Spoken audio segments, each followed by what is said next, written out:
Example 4, how do you define the quotient f over g of the functions f of x equals x minus 7 and g of x equals 2x squared minus 13x minus 7?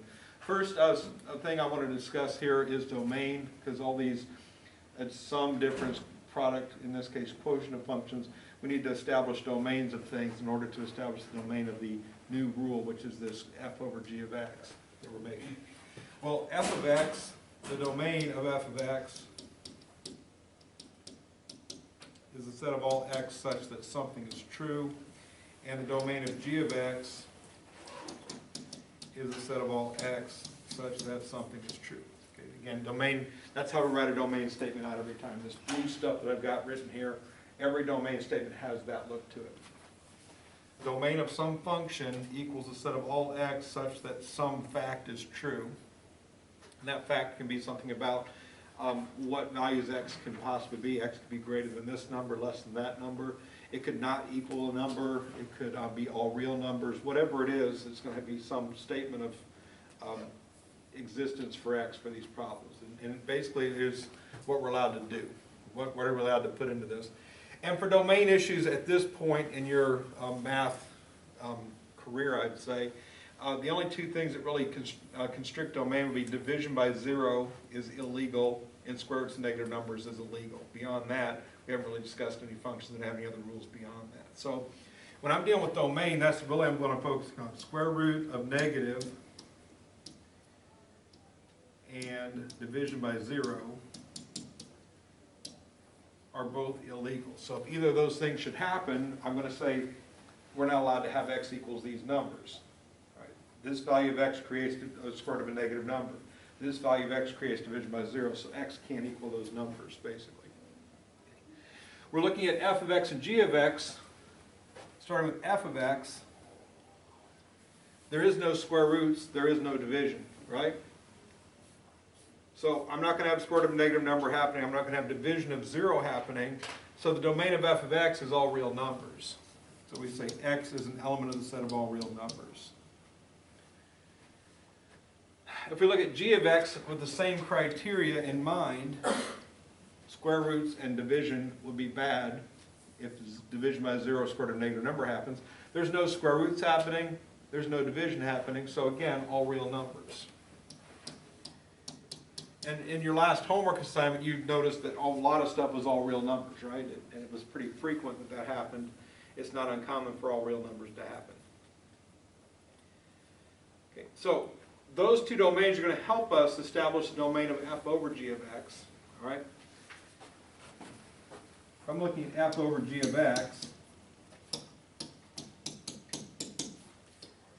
last week we added functions, f plus g of x, we subtracted f minus g of x, we multiplied f times g of x, and we simply took the functions and performed those operations, right? Add f to g, add, subtract f minus g, multiply f times g. Well, f over g just means take function f divided by function g. Well, function f is x minus 7, and function g is 2x squared minus 13x minus 7. Now, with this in mind, we have to also consider, with that being a fraction, can we possibly reduce this thing? Okay, looking at 2x squared minus 13x minus 7, can everybody see that could possibly be a factorable quadratic expression? Okay, since there is a number in front of x squared, we're going to look at the advanced factors of technique. We're going to multiply 2 times negative 7, that makes negative 14. We want the sum of those to be negative 13. And the two numbers multiply to make negative 14, that also add to make negative 13 would be positive 1 and negative 14. Right? That makes the correct sum. Different signs create the negative product. Because the different signs we subtract, and the bigger number is negative, so 14 is negative. And the factoring technique for this denominator is we take 2x squared as is, we leave negative 7 as is, and we're going to split this one object into negative 14x plus 1x. And when I do have a positive number option here, I want to make sure that ends up in the first, second, third slot. Plus in the third slot is the easiest way to factor. We're going to factor by grouping. Group the first two and the last two because the positive is in the third slot. There's a plus between the groups. Plus between groups is best. The common factor of group 1 is 2x. The common factor of group 2, there is no common factor, so we're going to put 1. Always put the 1 there because you want to make sure you see things. Once I get it to that point, the common binomial factor of x minus 7 is one factor, and the 2x plus 1 is the second factor. If you do not write the plus 1 here, it's very common that people don't put the plus 1 down there. It's part of the answer, it's required. So make sure you're putting that, if there's no common factor, put a 1 for the common factor so that you know it's part of the final answer. So, that makes f over g of x equal to x minus 7 over x minus 7 times 2x plus 1. And after factoring it, I noticed, hey look, x minus 7 on top and bottom, right? They match. So I'm allowed to cancel. So I end up with f over g of x is 1 over 2x plus 1.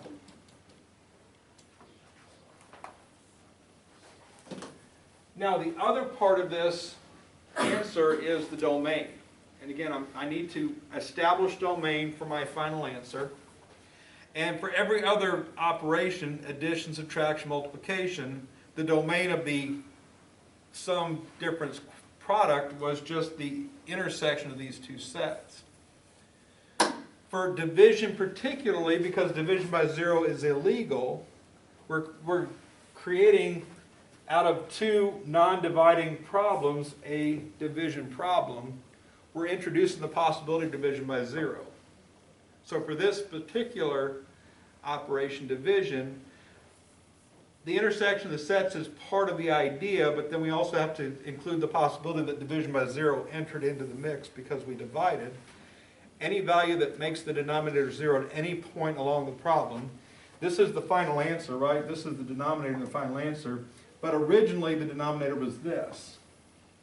That was our original f over g. And the factored form of that is this. So any value that makes either one of those factors equal 0 is going to be illegal in this problem. So to finish this out with domain, the domain of f over g of x is a set of all x such that, and then we're going to define x in a it's not allowed to equal these numbers type of way. Anytime you refer to the domain as x does not equal these numbers, that implies it equals everything else. So, values that make the denominator equal 0, 7 minus 7 is 0, so x is not allowed to equal 7. If 2x plus 1 were to equal 0, that means that 2x is not allowed to equal negative 1 divided by 2. X can't equal negative a half. So the domain of this is going to be statements of x is not allowed to equal these numbers. That implies it is allowed to equal anything else. Because again, both of those numbers create 0 in the denominator at some point along the way, even though the x minus 7's canceled out. It was part of the denominator at one point, so we have to throw in that as a illegal value. So this is also part of the final answer. Make sure when you're creating a rule for any of these operations, addition, subtraction, multiplication, division, and also composition we're going to see in a moment, make sure you establish a domain for each of those things as well.